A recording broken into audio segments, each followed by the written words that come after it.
প্রবাসীদের নিয়ে আর কি বলবো। বর্তমান প্রেক্ষাপটে মিডল ইস্ট কান্ট্রিতে আমরা যে সকল প্রবাসীরা থাকি, মাসিক ইনকাম 30 থেকে 40,000 টাকা। এই টাকা দিয়ে তার এই মিডল ইস্ট কান্ট্রিতে চলতে হয়। তার থাকা খাওয়া এভরিথিং, হাত খরচ সব কিছু বাদে তারপরে তাকে ফ্যামিলিতে টাকা পাঠাইতে হয়। কিন্তু বিষয়টা হচ্ছে, দেখেন, এই যে 30-40,000 টাকা ইনকাম করে, সে নিজেও ঠিকভাবে চলতে পারে না, তার ফ্যামিলিকেও ঠিকভাবে চলাইতে পারে না।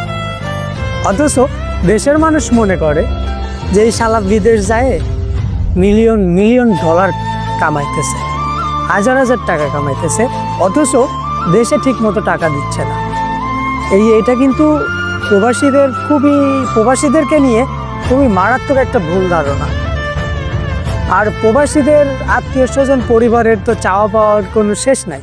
কারণ কোনো প্রবাসী কেউ যদি শুনে যে অমুক বিদেশ থাকে, আমার অমুক হয় তমুক হয়, তাদের কাছে হাজার হাজার চাওয়া পাওয়া চলে আসে অটোমেটিকলি। বাইরে প্রবাসে যে থাকে সে বোঝে পরিবেশটা কেমন। আর কোনো প্রবাসী তার নিজের জন্য এখানে পরিশ্রম করে না, বা নিজের জন্য থাকে না, নিজের জন্য ইনকামও করে না। সে যা ইনকাম করে সবটুকু দিয়েই চেষ্টা করে তার ফ্যামিলিকে ভালো রাখার, তার আত্মীয়দের, তার আপনজনদেরকে ভালো রাখার চেষ্টা করে, তার সর্বোচ্চটুকু দিয়ে। আমি এমনও দেখেছি, কেউ কোনো মাসে খাওয়ার টাকা না রেখেও দেশে সকল টাকা পাঠাই দিছে। তার কথা একটাই, আমার ফ্যামিলি তাও ভালো থাকুক।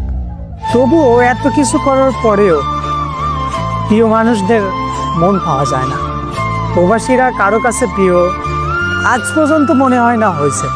শুধু প্রয়োজনেই এরা সেরা। প্রয়োজন পড়লে অমুক আছে, ও অমুক বিদেশ থাকে, তমুক বিদেশ থাকে। কিন্তু পরিবেশটা হচ্ছে, দেখেন, প্রবাসীরা তাদেরকে ভুল বুঝেন না। প্রবাসীরা তার ফ্যামিলিকে নিয়ে, তার আপনজনদেরকে নিয়ে অনেক ভাবে এবং তার সর্বোচ্চটুকু স্যাক্রিফাইস করে, সর্বোচ্চটুকু দিয়ে হলেও তাদেরকে ভালো রাখার চেষ্টা করে। তবুও কেন জানি বুঝি না, পরিবারের, দেশের মানুষের অভিযোগ ফুরায় না প্রবাসীদের উপর। তাই দেখেন, যাদের ফ্যামিলি থেকে, ঘর থেকে 1-2জন করে, কারো বাবা, কারো বড় ভাই, কারো আত্মীয় প্রবাসে থাকে, তাদের উপরে বেশি অভিযোগ করেন না এবং চাওয়া পাওয়া কমান। তারা এমনিই মানসিক টেনশনে থাকে, এক্সট্রা টেনশন কেন দিবেন আপনারা? এটা করেন না। তাদের জন্য, সকল প্রবাসীর জন্য দোয়া করবেন। আর দেখেন, এটা মাথায় রাখেন, প্রবাসীরা তার নিজের থেকে সবচেয়ে বেশি তার ফ্যামিলি এবং আপনজনদেরকে ভালোবাসে। ভুল বোঝাবুঝি হতেই পারে, মনে কিছু রাখেন না।